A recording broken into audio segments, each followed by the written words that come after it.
두통의 원인은 굉장히 많습니다. 하지만 만성 위장병 환자분 중에서 특이적으로 속이 많이 불편하거나 심한 체기가 있을 때마다 두통이 나타나는 분들이 있습니다.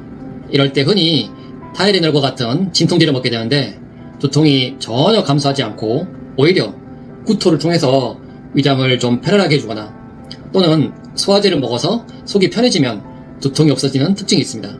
이를 위장병성 두통이라고 합니다. 과거에 흔히 신경과 의사들은 편두통으로 치부하였지만 최근의 연구 결과에 의하면 체기와 같은 위장장애가 직접적인 원인이 되어 이 위장병성 두통이 나타난 것으로 밝혀졌습니다. 따라서 이러한 두통 발생을 방지하려면 체기와 같은 위장장애가 나타나지 않게 적절한 치료와 관리가 수반이 되어야 하고 체기가 있을 때에는 소염 진통제보다는 한약, 침, 치료 등을 통해 체기를 풀어주어야 두통에서 벗어날 수 있습니다. 위장장애로 인한 두통이 나타나는 환자들은 그동안 타이레놀과 같은 진통제를 먹어보았지만 거의 효과가 없고 심한 경우 뇌 MRI를 찍어보아도 분명한 원인을 찾지 못한 경우가 많습니다.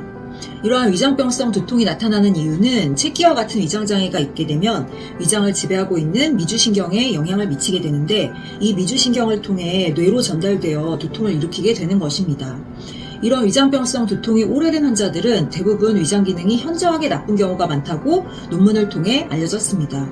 그리고 통계에 의하면 같은 증상의 위장장애가 있더라도 두통이 있는 사람들이 두통이 없는 사람들에 비해 위장 기능이 훨씬 더 안 좋은 것으로 밝혀졌습니다.